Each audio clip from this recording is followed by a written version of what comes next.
Yeah, you got it bad, chasing all my love. How could I be done? But you got it, you got it. Hey yo, the next king of R&B, my bro King Taco out of Buffalo, New York. You heard, make sure you go follow him on Instagram. Tell him Z-Man Suicide Polo with the Ski Man sent you. You heard, we out here working, Gen Pop music, let's get it. Hey yo, if you got a business out there and you need a website design, go check out webedesign.com. You heard, tell him Z-Man Suicide Polo with the Ski Man sent you. Yerp. Hard in the slums, a law should come, and some of these stars should come. Spark guns, heroin addicts, revolvers and Maddox. We all flowers in the attic, trying to grab it. Hey yo, LAZ, that song is called Psalm 71. You heard, that's gonna be on that Kids with Guns soundtrack. Now I mean, go on my TikTok page, check the 3 installments I got from the Kids with Guns documentary. I'm about to drop part 4. Yerch. Hey yo, go to bloodsagas.com and cop that audio book right now. Hey yo, shout out to bro Truth Parker. You heard, this episode is called The Book of Brick City. And we talking about some of the history of Newark, Irvington, and East Orange. You heard? Pay attention, cause it's fire. My thumbnail game be fire too. Y'all be biting. I passed Reliance, my little 38. I sat back in the seat to wait and see how this shit was gonna play out. Dude comes staggering out the spot. Now this nigga's so drunk, he don't even see us sitting right there. So as he's relieving himself, my little homie Reliance, he hops out the whip and he sneaks up on dude while he there pissing and puts the hammer to his head.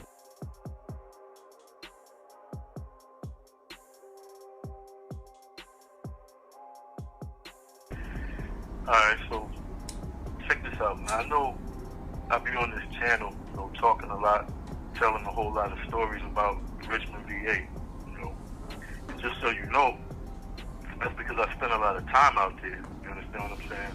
I spent a good portion of my early adult years out there. Did a whole lot of things, met a lot of people, got a lot of money, made and still got a whole lot of memories out there.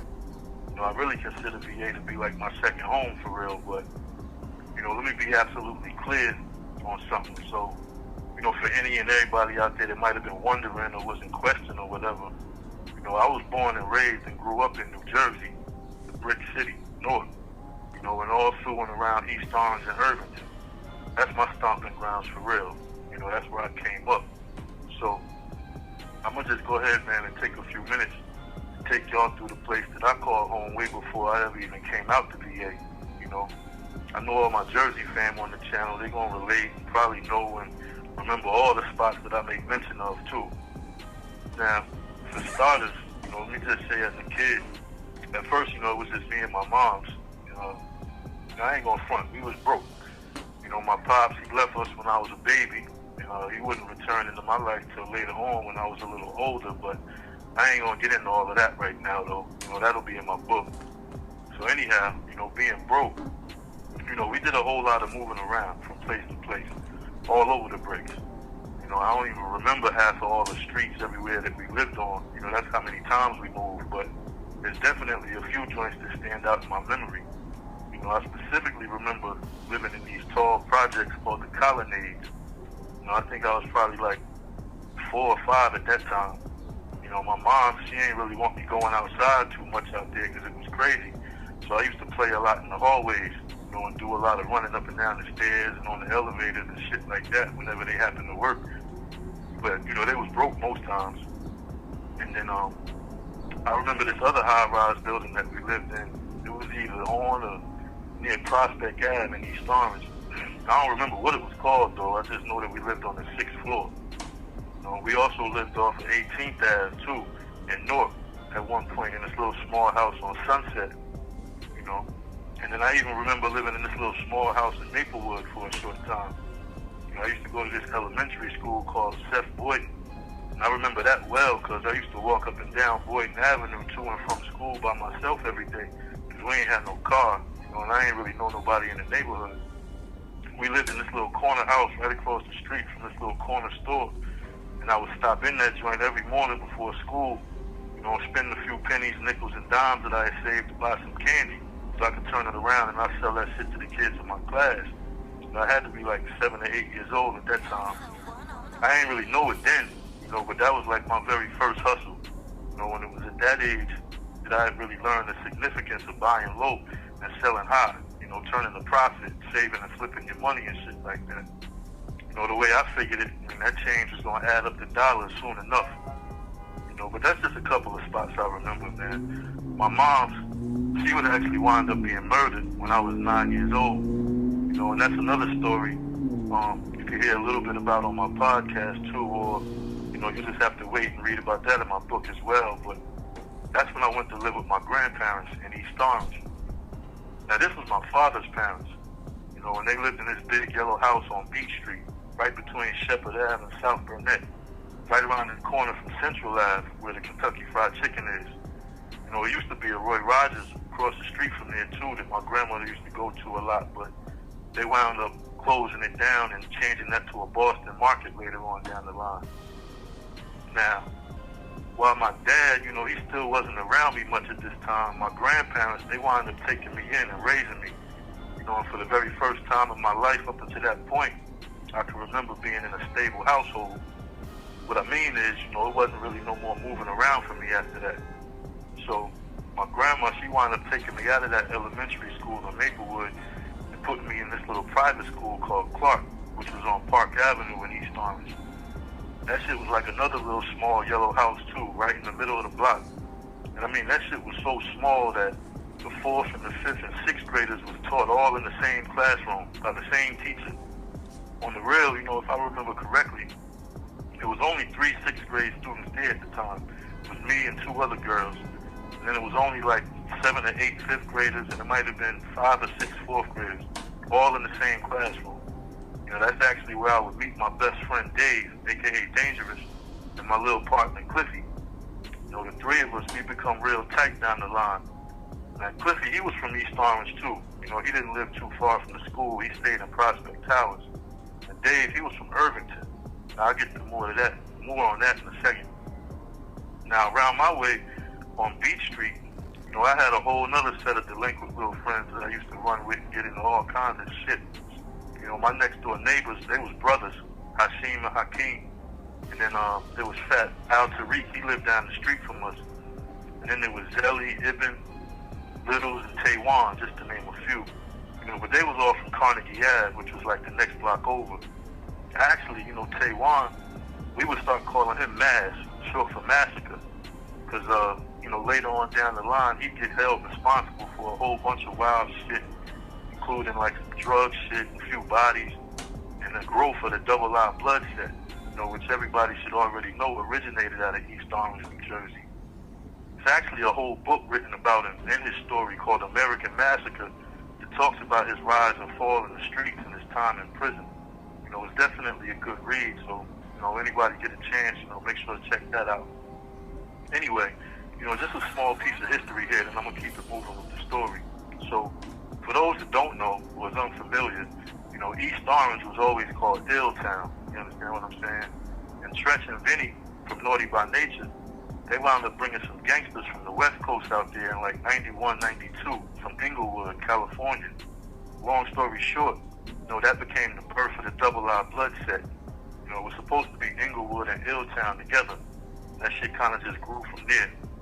But I'll get back to Tretch later on in the story. Anyway, after I left Clark School, I started going to VLD for middle school or junior high school, which really wasn't too far from where my grandparents lived. So now I was back and forth walking back to school again. Now, if you've seen that movie Lean on Me with Morgan Freeman, where he played the role of a principal named Joe Clark, that was actually a true story all about a high school that was in Patterson, New Jersey called Eastside High. Well, VLD looked just like that, like damn near identical. I'm talking about the auditorium, the lunchroom, the hallways, the playground, niggas hanging out, smoking, fighting, all that shit. And this was just junior high, middle school, you know what I'm saying? The high school was like way worse. Talking about broken windows, old chip and paint, graffiti all over the walls, run down textbooks, broken desks and chairs, it kind of resembled a small prison in a sense. And, let me tell you this. At this time, it was only 2 public middle schools and 2 public high schools in East Orange.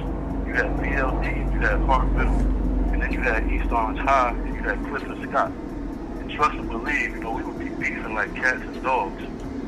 Now, depending on which side of East Orange you live, pretty much determines which middle or high school that you went to. And in my opinion, East Orange High and VLD was always a little tougher and rougher around the edges than Scott and Hart Middle. I might just be being biased though. But niggas from the high, they would definitely be going around the Scott and terrorizing them dudes on the regular. Shit, man. I can remember certain niggas from the high, 15, 16, 17 years old, coming back to VLD and punching middle school kids in the face on some dumb shit. Let me remind you, this is when like Jordans first came out, the 8-ball jackets, triple fat gooses, 2 or 3 finger rings, herringbones, and Figaro necklaces.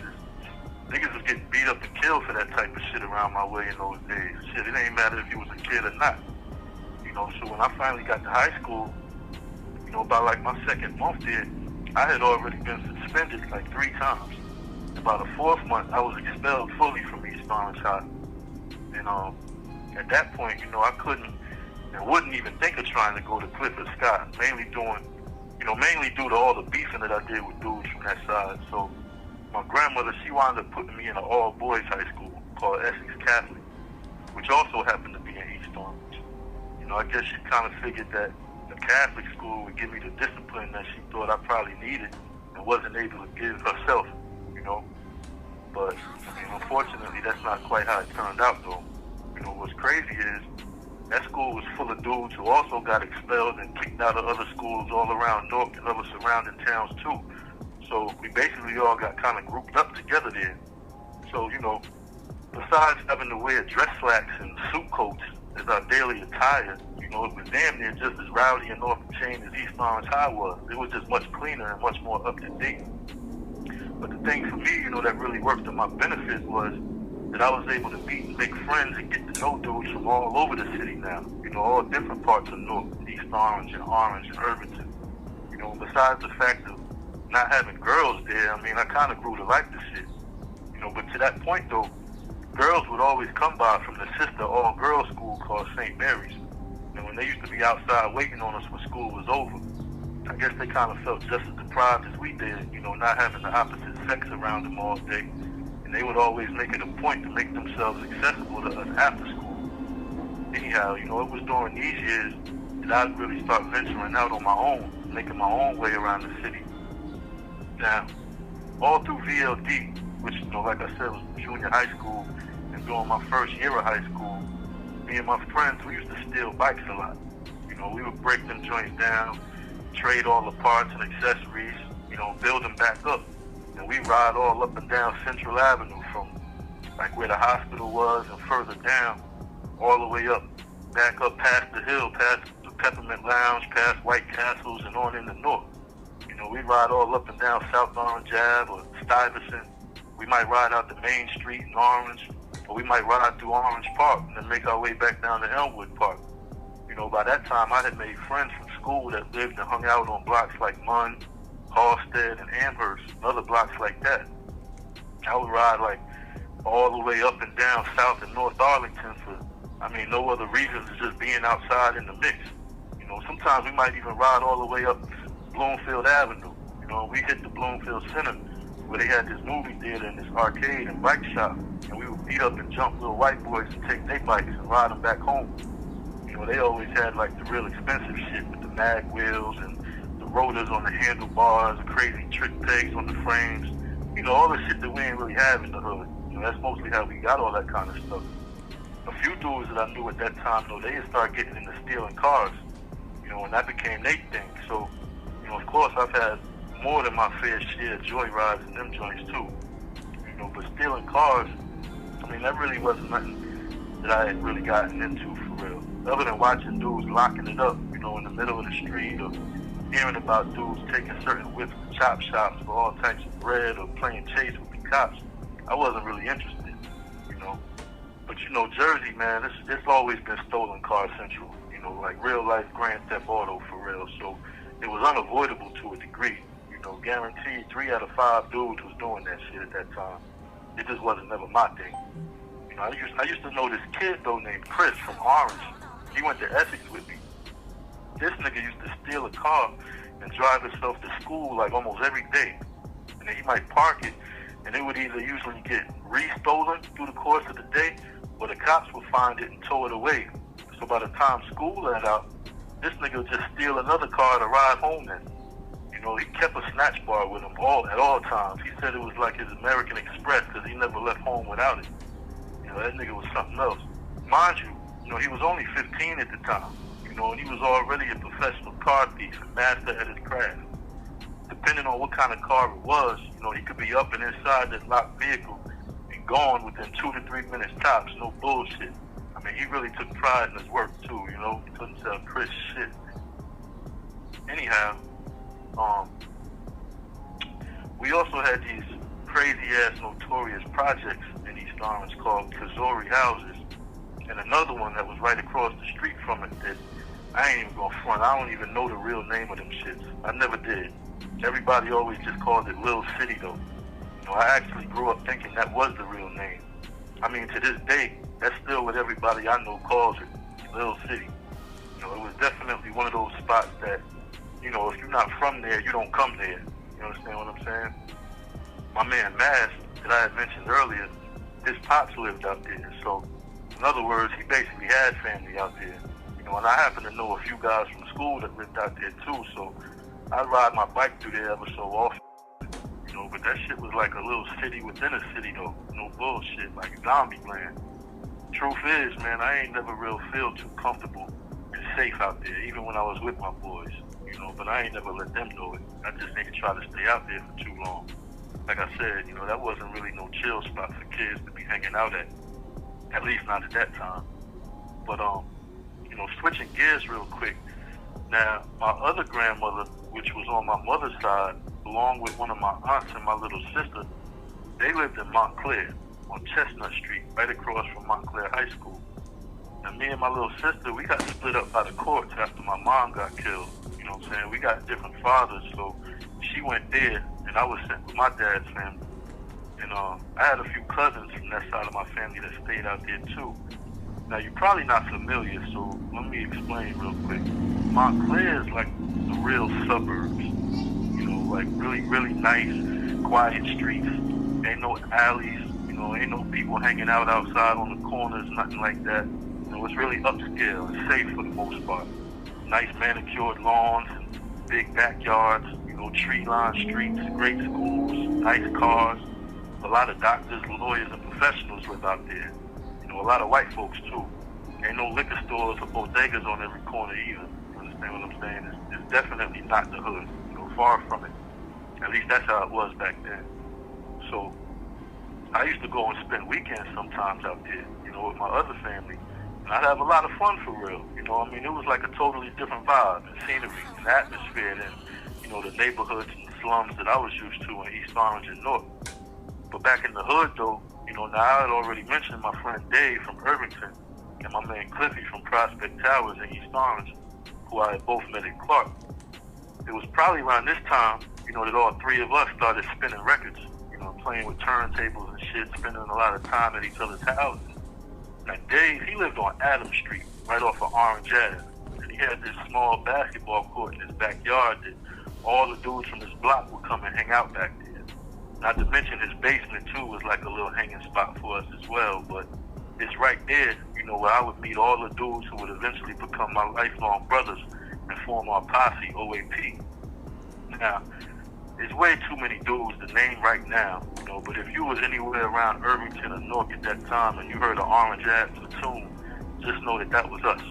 And you could always find niggas on the corner of Orange Ave and Adams Street, deep as hell, outside sitting on milk crates, polying, smoking, drinking, playing dice, doing pretty much whatever the fuck we felt like doing till the cops would come and run us off the corner. And most all them dudes, they lived in like a 2 to 3 block radius, either on or off Orange Ave. And I want to say, quite a few hip-hop icons came from around there too. Actually, my man Big Ron, he lived on the next block from Adams called Allen Street. And he was in the very same house where the nigga Apache lived. Now, Apache is the dude that made that song Gangsta Bitch back in the day that would become a hip-hop anthem over the summer. You might need to Google that if you're not familiar. And also the nigga who started up the Flavor unit with Queen Latifah, Shakim, he lived close by us too. You know, it's a few more, but I ain't gonna sit here and keep name dropping folks. I mean, I'm sure you get the idea. So look, sometimes as a crew though, you know, we would all hike it over to the other Orange Park that was behind Irvington High School, and we chill and play on the basketball courts or whatever. But we go out to Irvington Center, you know, and hit up the stores or this chicken shack called Tasties that was on Springfield Avenue. That is until Chazique's opened around the block from them. And that became the go-to food spot for like late night and all day and all. I got a wild ass story about that place too that I'm gonna touch on in just a second. But everybody would go to Chazique's at this time and grab like this piece of fried chicken called a kale breast, which is basically like a split chicken breast without the bone, and a roll for like $1. You know, niggas really thought they was eating good for the night with that shit. It was either that or an Italian sub. Now, you know, if you're not from Jersey, you probably don't even know what the fuck I'm talking about. But yo, let me tell you, man, out there, dudes will put French fries and ketchup, cheese, sometimes grilled peppers and onions on a hoagie roll with either a hot dog or a burger or chicken patty and calls it Italian. Truth is, ain't nothing really Italian about it. You know what I'm saying? It's some real hood shit for real, but Jersey is famous for what we call them Italian hot dogs or chicken sandwiches or Italian cheeseburgers. You know, I'm pretty sure don't nowhere else do that shit except Jersey, because I ain't never seen or heard of it nowhere else I ever been. So, you see, back to the little story that I had mentioned. So look, one night, I had just came up from VA. Alright, I had a whole trunk full of hammers for sale. Big sticks, too. I'm talking about an old school mob-style Tommy gun.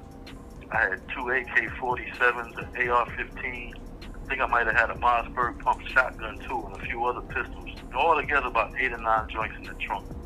Now, it's kind of late night, you know, when I got up there, so I felt like it was a little too late for me to be trying to handle the business, so I just decided to wait till the next day, you know, handle my shit, and then jump back on the road or whatever and head back down south. Anyway, so I wound up going to the block, Orange Ave, and I scooped up 2 of the homies so we could go grab some food real quick. So now it's me, it's my man Relly S, and my bro Chain Bang. You know, and we head over to Chazique's. We park outside across the street. Now me and Relly S, we hop out and go inside. Chain Bang, he jumps behind the wheel so he could bust a U-turn and bring the car on the same side of the street, right in front of the spot. You know, and he stays in the whip to wait for us so while we walk in and go get the food. Now, while we in the spot, you know, there's probably about 6 or 7 other people in there. You know, and there's this one guy in there who's obviously drunk as hell. You know, he's feeling real froggy and rambunctious. I say that because, you know, he's having words with just about everybody in there, including the Arab guys behind the counter that's cooking the food. Now, I know you know the type, Laz. I mean, it's late as hell. You know, this nigga full of that liquid courage. You know, he think he the hardest nigga to walk on flat ground. He being all loud and rude, you know, over the top for no reason. Mad disrespectful, not only to all the folks in there, but to himself too. You know, well, me and Relly S, we lock eyes, you know, we give each other the look without saying nothing. Now, I know you know the look too. You know, the one that says, if this nigga turn his attention anywhere towards either one of us, we gonna fix him right here, right now, no questions asked. Well, luckily for him, you know, he ain't never direct no nonsense toward us. So we was able to just get our food, walk out the spot, no problem. Well, when we hop back in the car though, my nigga Relly S, he seemed like he's highly pissed off at this point. You know, as if he was taking something personal about dude. And he was like, hey yo man, I don't like that dude in there, man. I should have bust his ass off GP right in the spot. Matter of fact, when he come out though, I think I'm gonna just rob his ass. So he like, hey yo, Truth, give me one of them hammers, bro. I'm gonna do something to this nigga. Now mind you, you know, besides all them joints I got in the trunk, I got this little 38 snub nose special in my waist. And I ain't gonna front, you know, I was kind of feeling my man's energy too, because I ain't really like how dude was handling himself and coming off either. You know, I was kind of wishing dude would have directed some of that energy our way. But then too, you know, it's been times when, you know, I used to be feeling like I'm on my AWAC shit from Minister Society, you know, on some just sitting back and watching the youngins put in work.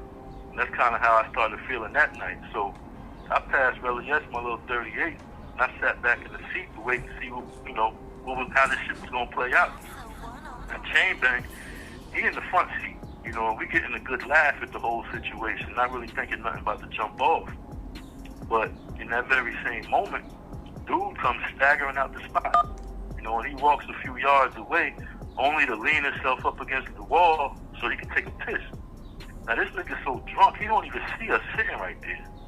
So as he's relieving himself, my little homie Reliance, he hops out the whip and he sneaks up on dude while he there pissing and puts the hammer to his head.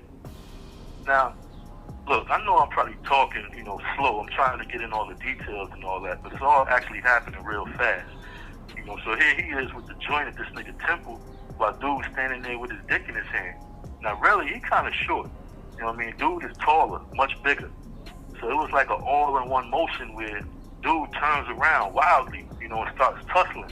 And he happened to get a good grip on Relly. Kind of lifts him up and shoves him like so hard that both my nigga feet is in the air.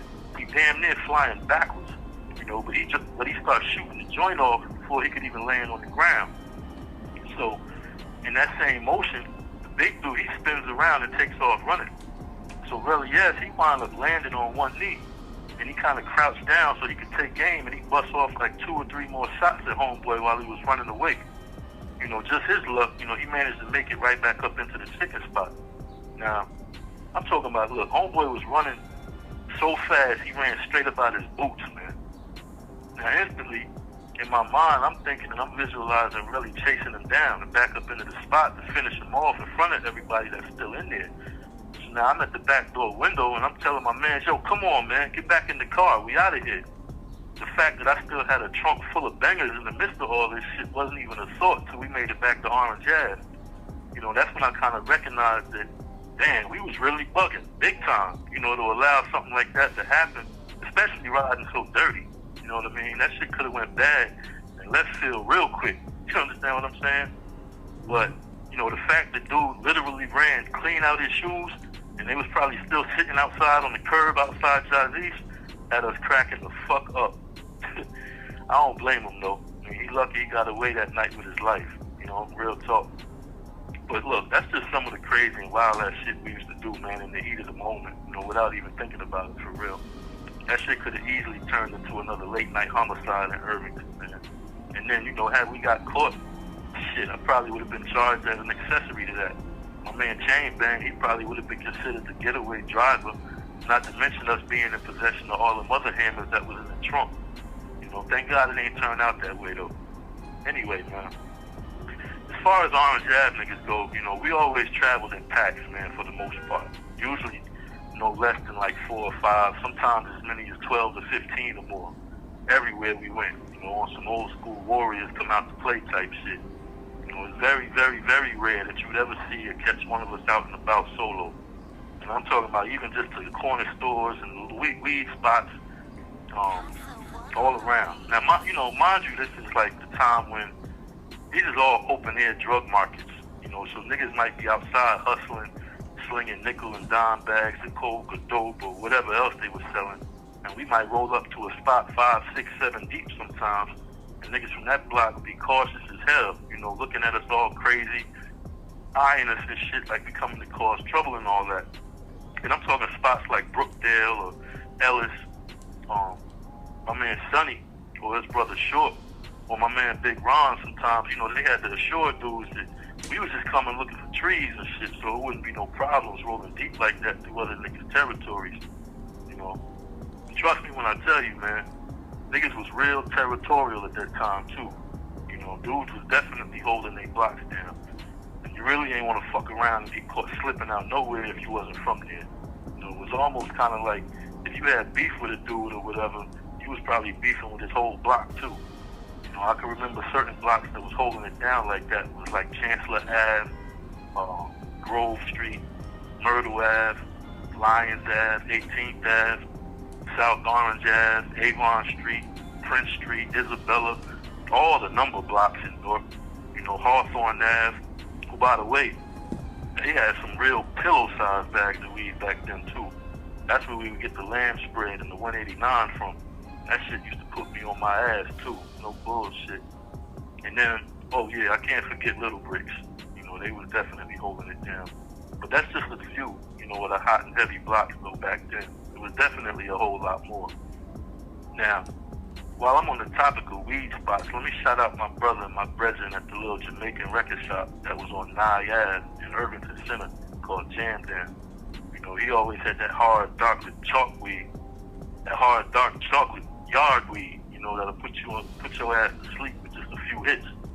And he also had this legendary after hours reggae spot that was right upstairs from the record shop, jumping, you know, in the all hours of the night. That shit was iconic. Big rest in peace, shout out to him, man. I heard he just recently passed away, but he'll forever be remembered for sure. Now, speaking of record shops, though, you know, I know this kind of off topic a little bit, but when I first started DJing and collecting wax, you know, I used to stop by this spot called Moving Records on Central Ave every day on my walk home from school, and I'd buy at least one record. You know, it used to be this other small shop further up Central too called the Bandwagon. That's actually where I bought my first record from. And if I was in Irvington, you know, me and my man Dave, we'd also hit up Scratch Records in Irvington Center a lot. And then too, if I was with my man Cliffy, we might take a bus downtown Newark to Penn Station and hop the train and go to the Village in New York and hit up this huge record shop called Vinyl Mania. Anyway, I just had to mention that because those was like also some monumental landmarks and occurrences in my life timeline. Oh, and then, you know, there was another event that I definitely can't forget, and that was the 4th of July at Martin Stadium in East Orange, watching the fireworks. You know, it always seemed like everybody from the hood came out there for that shit. That shit would be jam-packed. You know, I remember one summer, my aunt, she wound up taking me out to Asbury Park on the 4th, where they used to shoot off fireworks too. And I was pissed off, though, the whole night, because, you know, it wasn't nothing like the atmosphere in the hood, being around the people that I knew. Martin Stadium was like always a big deal to me back then. I wasn't really trying to miss that shit for nothing. But moving on though, you know, I also remember when Skate 22 in Union was a good place to go and hang out. A lot of people went there. You know, I mean, this is when we were still teens and young, but we probably went there so much, man. I had to eventually buy my own skates so I ain't have to rent them. You know, that's another thing that I had learned how to do well when I was a kid was roller skate. That was my shit too. You know, and I ain't talking about just rolling around and around the rink doing laps. You know, I was going backwards. I was spinning in circles, dancing, speed racing, all that type of shit. You know, those were some good times for me. But fast forward a little bit, man. You know, I got to mention some of these legendary clubs that'll never be forgotten. Probably made more memories for Jersey cats than any other spots that's probably popped up ever since. You know, for starters, I got to make mention of this spot called the Zanzibar. That's a legendary spot right there. You know, Redman, he references to Zanzibar in a lot of his songs. And then you got Club America, which the radio station at the time, WBLS, Kiss FM, they would broadcast from live sometimes on Fridays and Saturday nights when they was playing house music. You know, and then you also had this other spot called Sensations. That was another monumental landmark spot. And then too, there was the Eleganza that was on 16th Street.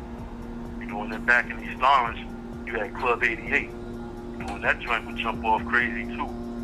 Now, I'm sure it's a lot more spots now, you know, but back then, I'm talking like late 80s, early 90s, these were the spots in the bricks you wanted to go to. No bullshit.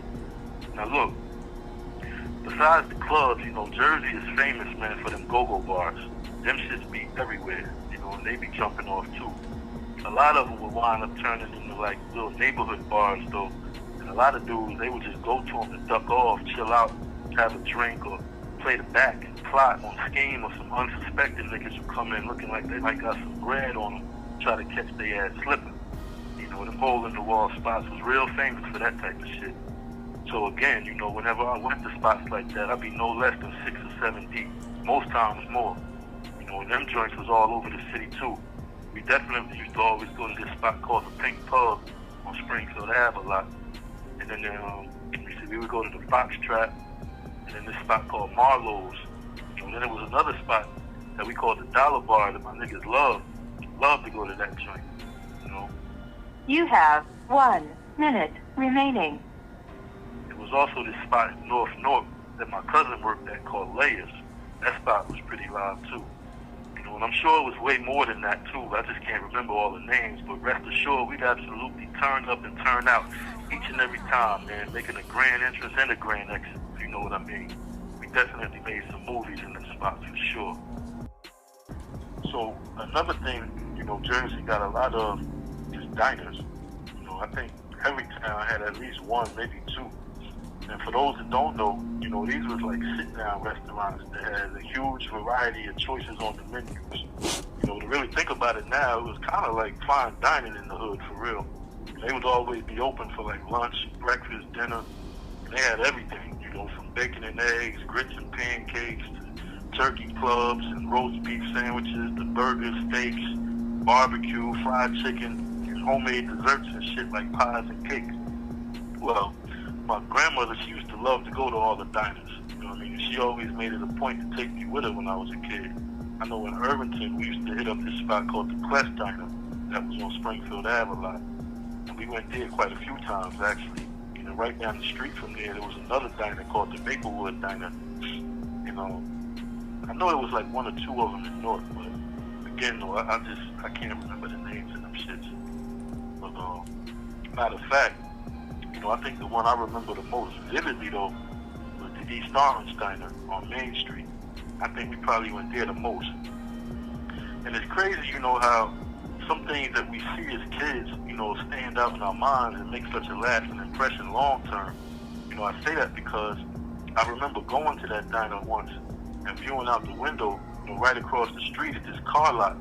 And I seen this man with this beautiful, gorgeous, full-length fur coat on with the hat to match, kind of similar to the one Denzel wore at the boxing match in the movie American Gangster. And the man, he was getting into this gorgeous Rolls Royce. But keep in mind, we dead smack in the middle of the hood. That's definitely not something you normally see where I'm from. So it definitely caught my eye and my attention. And even at that young age, I knew I was looking at somebody real important.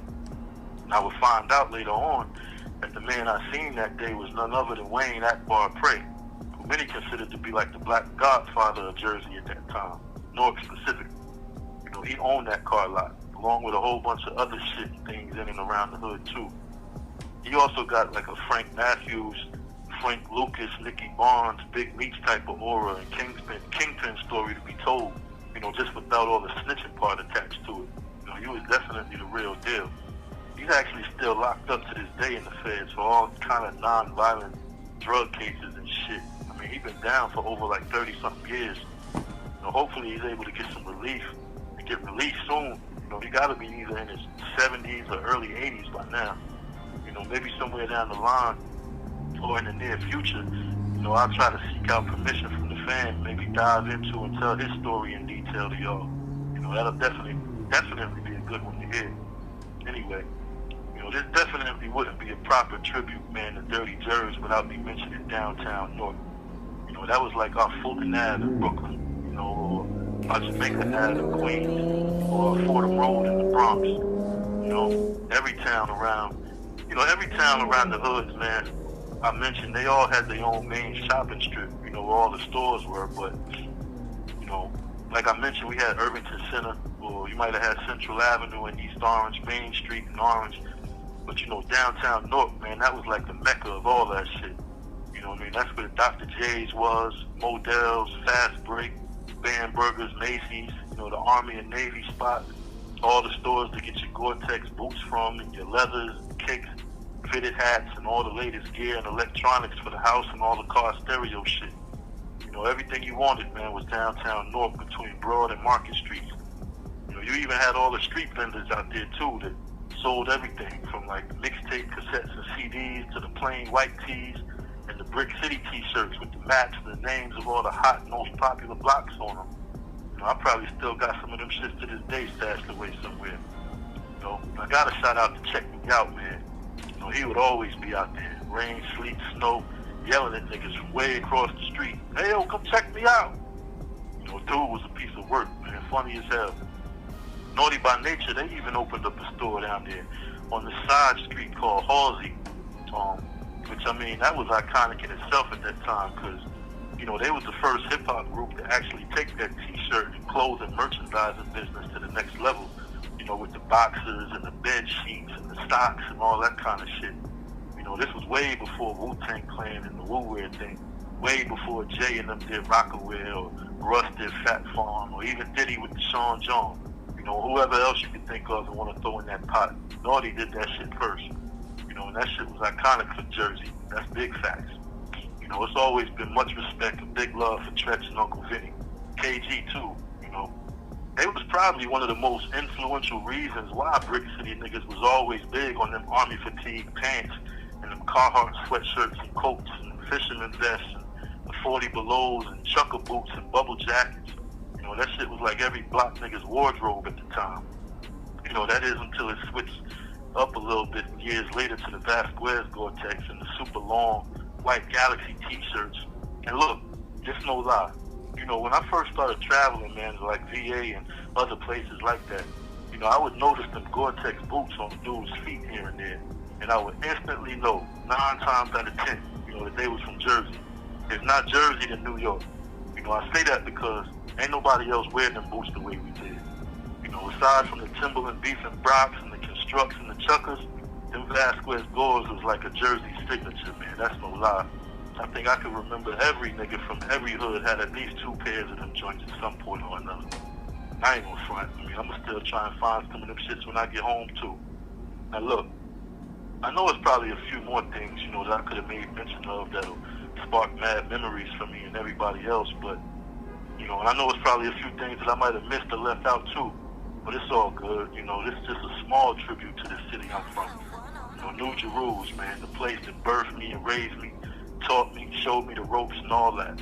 You know, and even though I've been to a lot of cities in my years, man, I ain't never been nowhere quite like the bricks.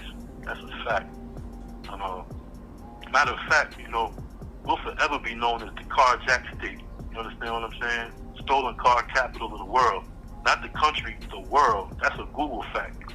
So look, before I close this joint out, man, I just gotta recognize and show love first and foremost to everybody from Jersey, man. Brick City especially. The whole Vailsburg and Hooterville section, the Weekway section, South Ward, North Newark, you know, the whole Irvington and East Orange. You know, collectively, man, we do make up the whole Brick City together for real. I'm just saying. Definitely got to shout out all the representatives, man, from the old to the new. Not only just from the bricks, but Jersey as a whole. You know, Trenton, Jersey City, Camden, Patterson, Plainfield, Atlantic City, everywhere, man.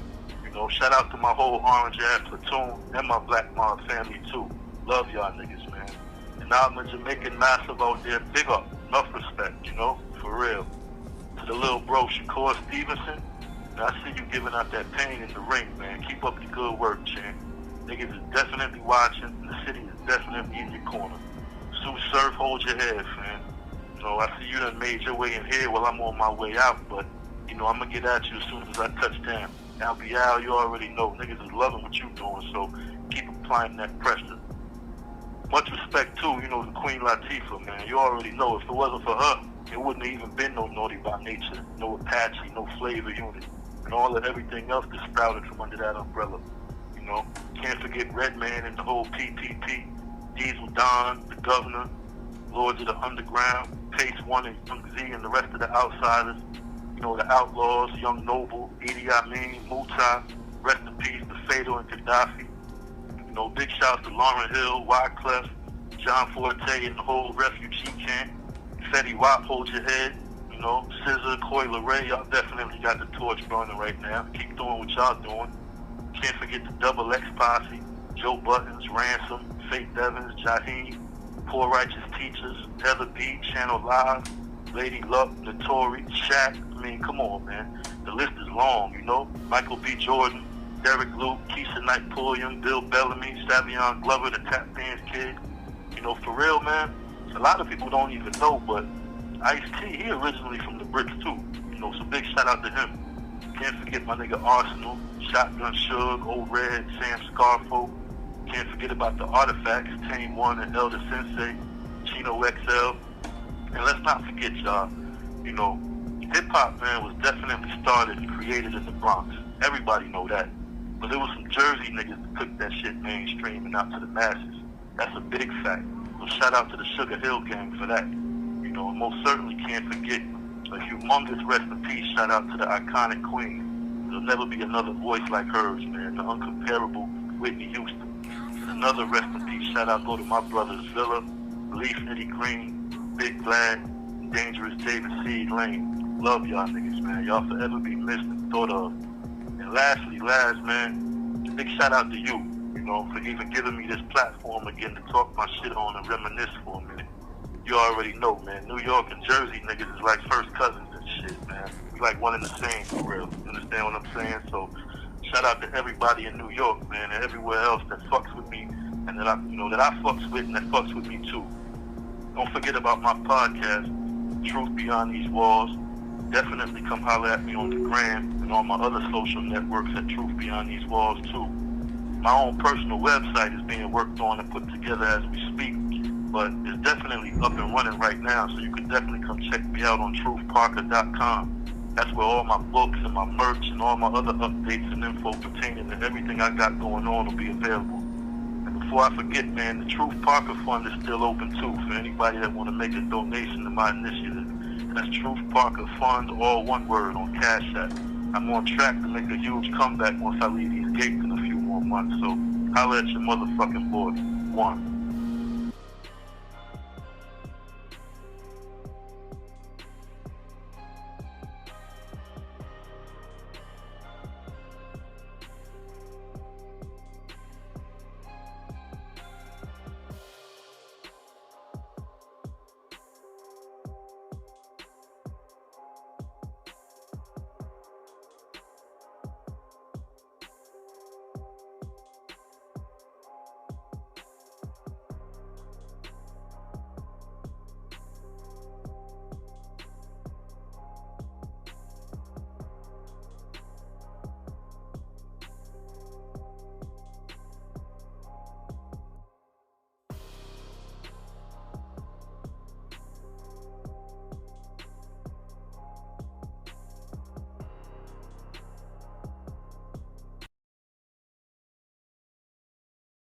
Hard in the slums, a law should come, and some of these stars should come. Spark guns, heroin addicts, revolvers and Maddox. We all flowers in the attic, trying to grab it. Hey yo, LAZ, follow me on TikTok. I'm taking over everything. You heard? I'm also telling my life story, Kids with Guns, part by part. Go on my TikTok page, look for the playlist Kids with Guns, and watch all the episodes. Hey yo, go to bloodsagas.com and cop that audio book right now. Hottest book out, written by Avery Brown. Go get that now. Tell him LAZ sent you. Got the kite from Gully, the line of mission. Designer Glyphic, that'll knock a rapper out despite the senses.